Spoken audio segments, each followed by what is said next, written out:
नमस्कार, स्वागत है आपका प्राइम टीवी में और मैं हूं आपके साथ स्वप्निल यादव। चुनावी दौर शुरू है और ऐसे में चुनाव के बीच महिलाओं का जिक्र छिड़ा है और ये जिक्र है मतदान का।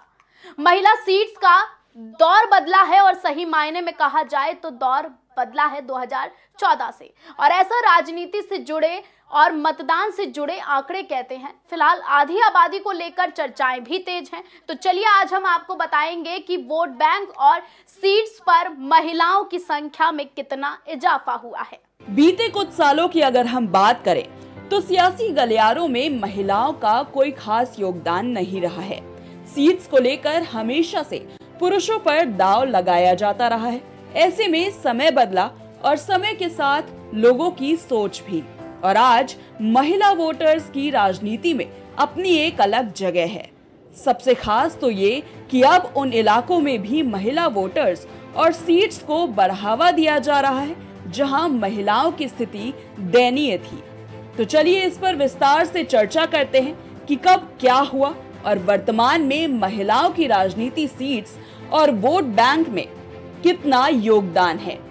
तो चलिए बताते हैं आपको ग्राफिक्स के जरिए साल दर साल महिला वोटर्स में कितना हुआ इजाफा। 2009 में महिला वोटर्स की संख्या में 5.26 करोड़ का इजाफा हुआ। 2014 में महिला वोटर्स की संख्या 6.28 करोड़ थी। 2019 में महिला वोटर्स की संख्या में 6.70 करोड़ का इजाफा हुआ। 2024 में महिला वोटर्स की संख्या में 7.15 करोड़ का इजाफा हुआ है। उत्तर प्रदेश जनसंख्या के आधार पर देश का सबसे बड़ा राज्य है। लखनऊ राज्य की राजधानी के साथ ही सबसे बड़ा शहर भी है। कानपुर, गाजियाबाद, आगरा, अलीगढ़, अयोध्या, झांसी, बरेली, मेरठ, वाराणसी, गोरखपुर, मथुरा, मुरादाबाद, आजमगढ़, नोएडा प्रदेश के अन्य महत्वपूर्ण शहर हैं। विश्व में केवल 3 देश चीन, अमेरिका और इंडोनेशिया की जनसंख्या उत्तर प्रदेश की जनसंख्या से अधिक है, जबकि ब्राजील की जनसंख्या लगभग उसके बराबर है।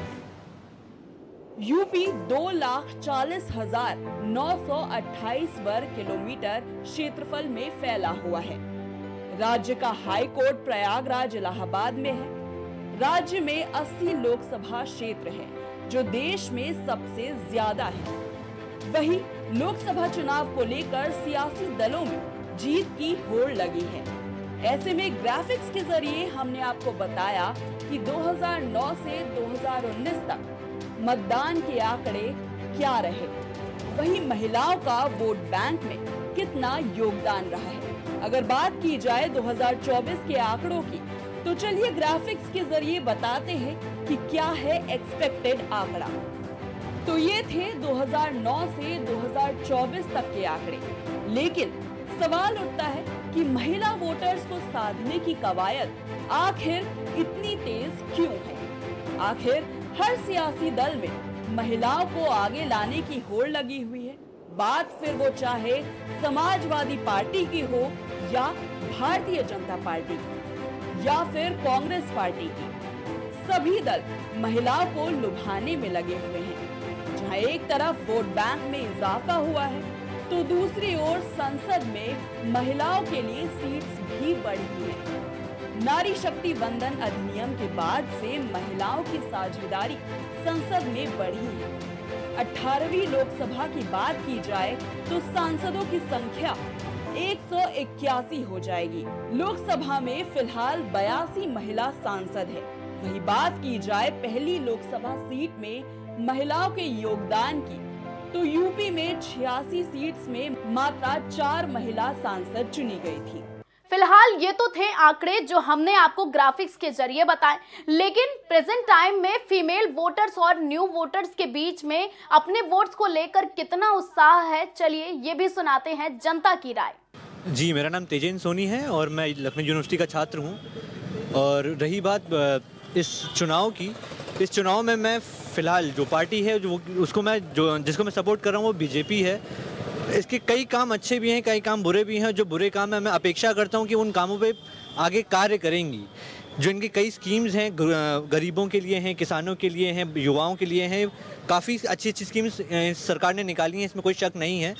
बट कई सारी चीज़ें ऐसी भी हैं, जैसे कि हमारा रोज़गार में जो एग्ज़ाम्स हो रहे हैं, सारे एग्ज़ाम, जैसे अभी उत्तर प्रदेश सरकार में जो एग्ज़ाम्स हुए या सेंट्रल गवर्नमेंट के जो एग्ज़ाम्स हैं, उनको डेट्स को लेके, उनकी भर्तियों को लेके हम समझते हैं उसमें भी कई दिक्कतें आती हैं। बट जब तक सरकार इन चीज़ों पे पूर्ण तरीके से काम नहीं करेगी, ये जो उनकी तरफ वोट इंक्लाइंड है, जो भी जो एक मोदी लहर का जो कह सकते थोड़ा बहुत अभी भी असर है, वो चीज़ें ख़त्म हो जाएंगी। ठीक है। हम एक मौका, लास्ट मौके ने एक और बार दे सकते हैं, इसी बेसिस पे कि ये काम, जो टॉपिक्स जिन पे उन्होंने काम नहीं करा है, जिन कामों पे ये फेल हो चुकी है, उस पर भी ये काम करे।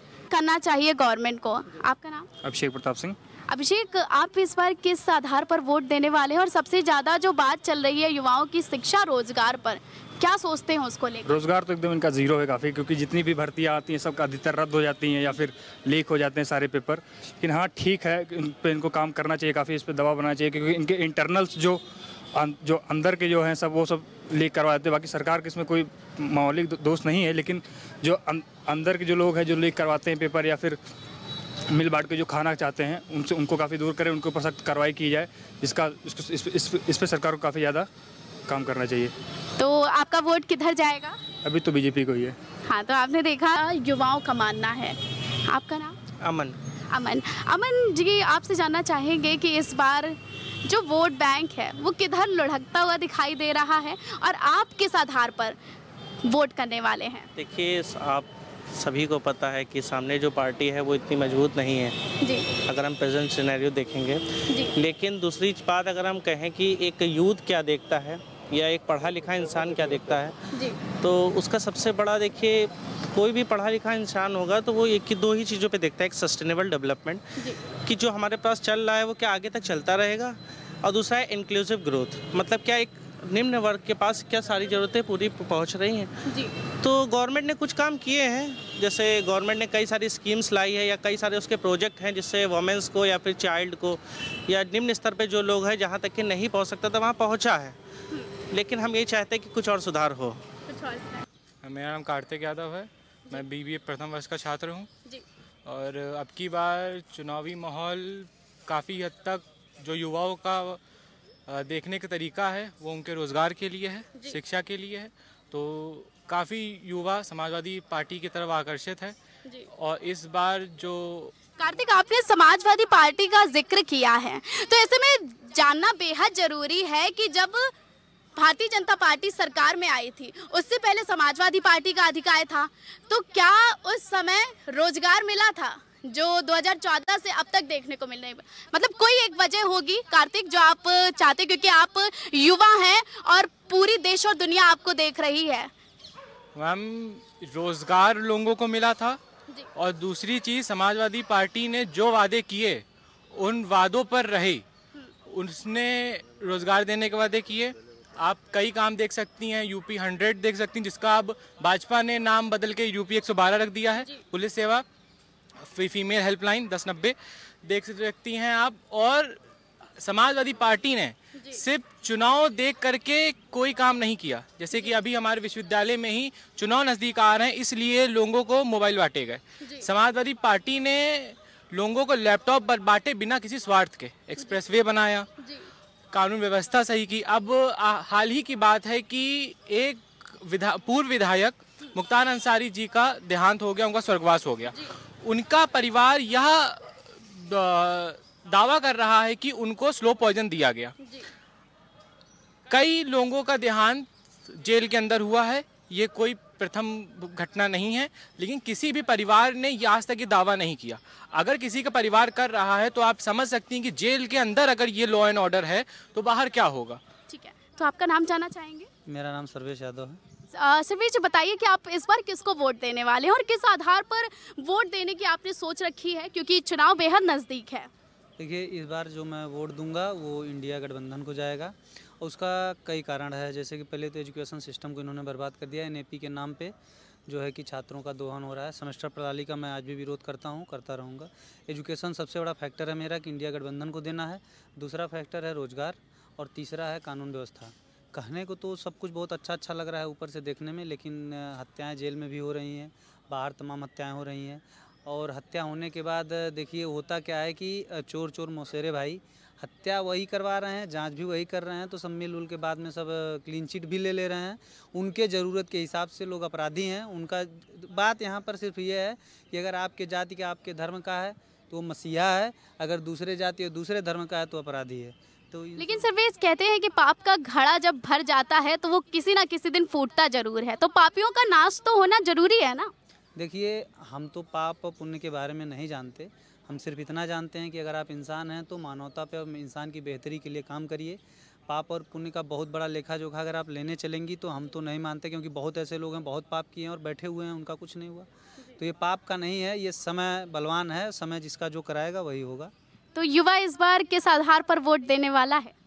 युवा इस बार आधार है, एजुकेशन है, रोजगार है और जो है कानून व्यवस्था है, और उसके बाद लोकतंत्र के बचाने का है।